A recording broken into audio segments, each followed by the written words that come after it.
Good morning. I'm Brian Curtis. And I'm Doug Krisner. Here are the stories we're following today. U.S. job openings in October fell to the lowest level since March of 2021. It adds to evidence that the labor market is cooling, and it reinforces market expectations that the Fed will be able to cut interest rates next year. We heard from Allianz chief economic advisor Mohamed El-Erian. He says financial markets are wrong to expect imminent cuts. I do believe that the Fed is done raising rates, but I don't think they will validate what's currently priced in by the markets in terms of rate cuts next year. El-Erian also warned that the Fed needs to recover what he thinks is a bit of lost credibility on forward guidance with the markets. Otherwise, he thinks the recent loosening of financial conditions will undermine Fed policy going forward. Meantime, the head of Bank of America, Brian Moynihan, was saying he still expects a soft landing rather than a recession here in the U.S.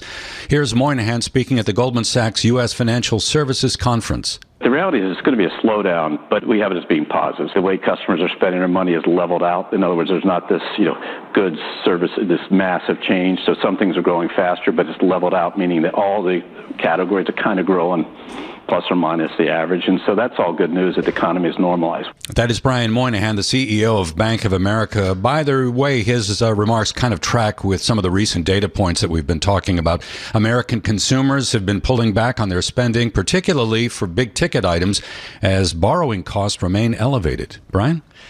Well, Goldman Sachs says it'll probably see compensation costs rise, even as the bank is set to post another year of slumping profits. Here's CFO Dennis Coleman. On the comp side, our perspective will remain, very much pay for performance, but recognizing the performance of some of those core businesses. I would say on a comp and benefit expense basis, I'd expect us to be up low to single digits for the full year. Goldman's top leaders have focused more attention on the bonus pool after saying that last year's pay slump contributed to public sniping, and a lot of that was targeted at CEO David Solomon. This year's pay decisions also signal a more measured move after 2 consecutive years of wild swings in compensation. Moody's Investor Service has cut China's credit outlook. We have a little bit more from Bloomberg's Ann Cates. Moody's lowered its outlook for Chinese sovereign bonds to negative, underscoring deepening global concerns about the level of debt in the world's second largest economy. Moody's cites China's use of fiscal stimulus to support local governments and its spiraling property downturn, adding that they pose risks to the economy. China says it is disappointed by Moody's decision and that its economy will be highly resilient and has large potential. In Washington, Ann Cates, Bloomberg Radio. Now, here's a bit of a perplexing one for you. Saudi Arabia has slashed its crude oil prices to Asia by the most since February. And that's even as it's cutting production along with its allies to try to boost prices elsewhere.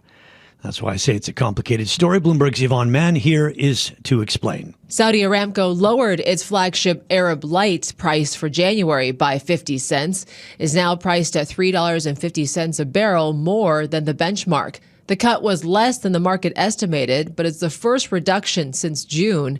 The cut marks a concession that nearby markets have weakened as supplies surge from non-OPEC producers. In particular, Saudi Arabia is facing heated competition of cheaper sweet crudes.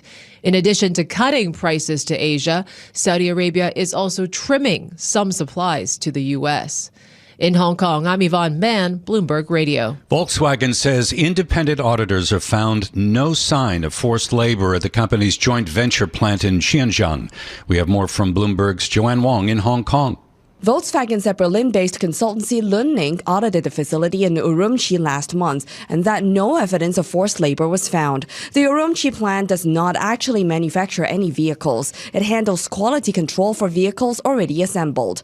Last year, the UN's top human rights official found that China had committed serious human rights abuses in Xinjiang. Volkswagen's connection to the controversy has had financial market consequences. A downgrade forced several institutional investors to back away from VW stock. In Hong Kong, I'm Joanne Wong, Bloomberg Radio. Now it's time for global news.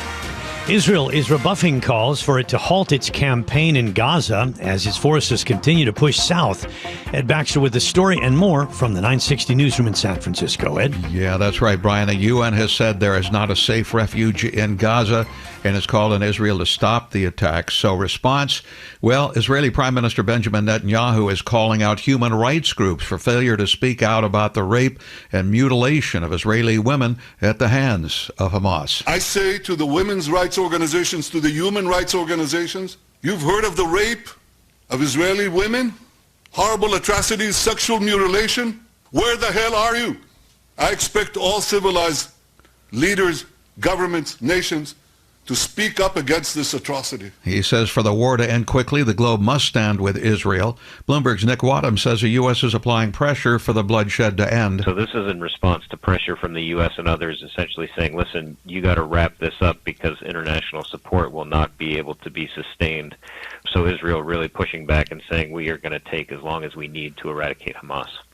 And Netanyahu advisor Mark Redgev on Bloomberg's Balance of Power today said they are taking precautions. As the fighting now starts, we've kept a humanitarian corridor open so people who were late to move out can still move out. We simply don't want to see civilians caught up in the crossfire. And IDF spokesman Lieutenant Colonel Richard Heck says the campaign will continue, but is targeting operatives and not civilians. While we've been operating, we are ensuring that there is minimum harm to civilians, with soldiers on the ground going from building to building. Now, U.S. President Joe Biden has come out and said international organizations should forcefully condemn the violent acts committed by Hamas. Israel also has said today that it would consider another short-term ceasefire in an agreement if it can be reached with Hamas to return more of its 137 hostages still in captivity. Ukrainian President Volodymyr Zelensky has canceled his address to the U.S. Senate as negotiations have stalled on the $61 billion new weaponry and other aid. The White House said that it could completely run out of resources to assist Ukraine by the end of the calendar year. Some 400 military officers have been confirmed by the Senate today after Senator Tommy Tuberville lifted his confirmation blockade. It did leave out some 24 or so four-star positions, so it doesn't deal with leadership near the top. And the Pentagon says it's encouraged, but spokesman Brigadier General Pat Ryder says normalizing will take some time. It's not like just flipping a switch. When people can move, where the people that are moving out of the positions are going, and so all that has to be carefully orchestrated and done in a way that enables us to continue to conduct the operations without having significant impact, not only on the mission, but also on the individual family members. Ryder says unclear how long it'll take. And President Joe Biden at a campaign fundraiser in Massachusetts today said, quote, if Trump wasn't running, I'm not sure I'd be running. Bloomberg's Wendy Benjamin says a bit of an odd thing to say, noting that polling has shown that voters are worried about his age, that voters are worried about his ability to beat Trump this time. And so I think that that's not the kind of messaging that if I were his PR people, I would be thrilled with. Global news, 24 hours a day, whenever you want it, with Bloomberg News Now in San Francisco. I'm Ed Baxter, and this is Bloomberg. This is Bloomberg Daybreak Asia. I'm Brian Curtis, along with Vonnie Quinn and Doug Krisner. And Michael McKee joins us, Bloomberg's international economics and policy correspondent, to take a closer look at the U.S. economy. So it's always confusing, but it's great to have you on to help explain things. This JOLTS number was down, but it's still pretty high, all things considered. We did have prices moderating in the service sector data, and taken together, the market thinks that the Fed perhaps will be able to start cutting next year. How is the market kind of responding to this data, Mike?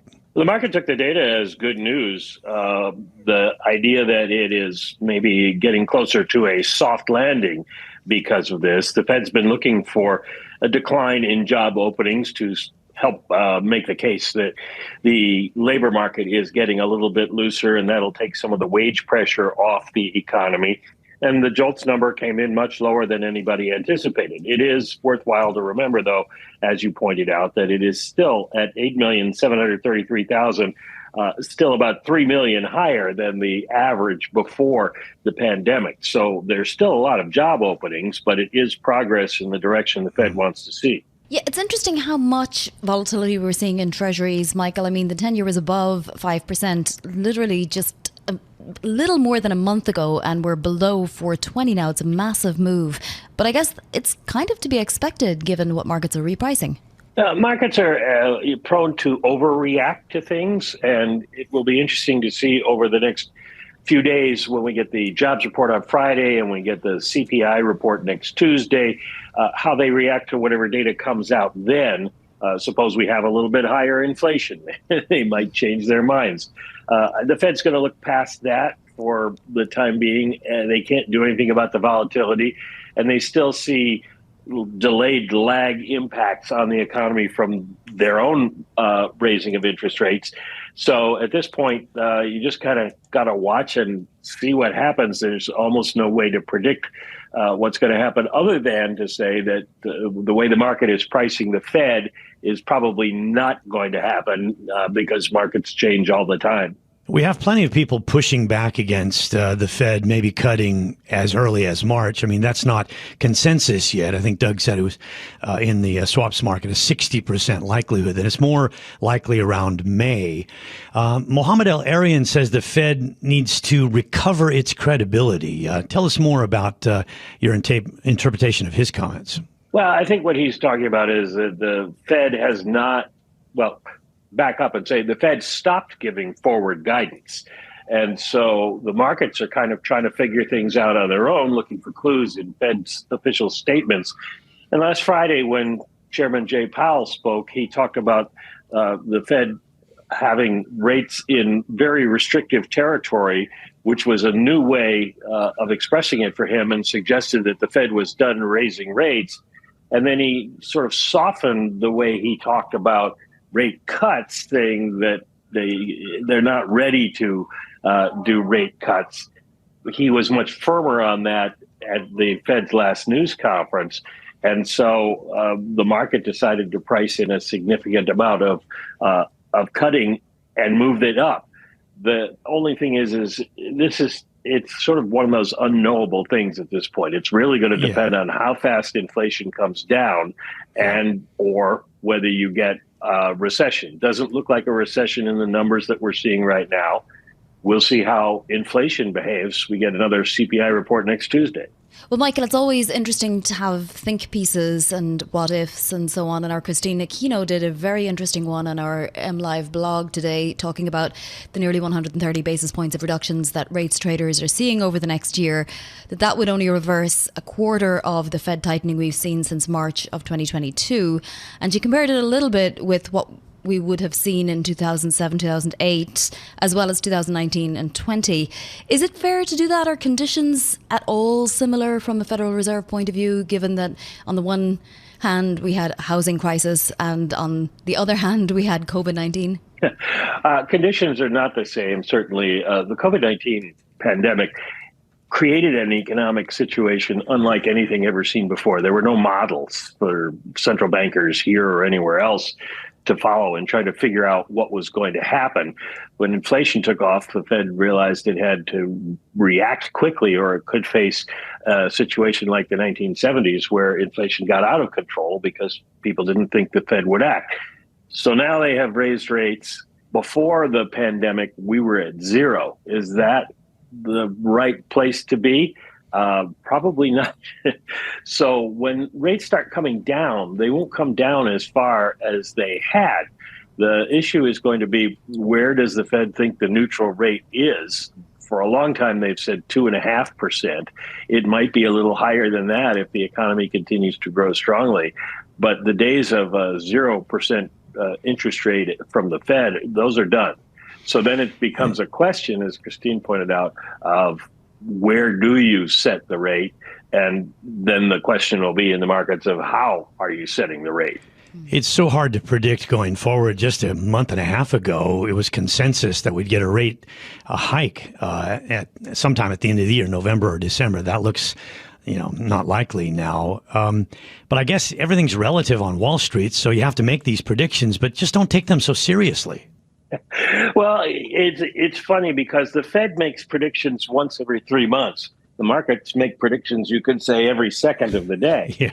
And they're constantly changing their minds. So the Fed and economists don't take market moves completely seriously. As the famous economist Yogi Berra once said, predictions are hard, especially about the future. Yeah. All right, Mike, thanks very much. Michael McKee, Bloomberg International Economics and Policy Correspondent.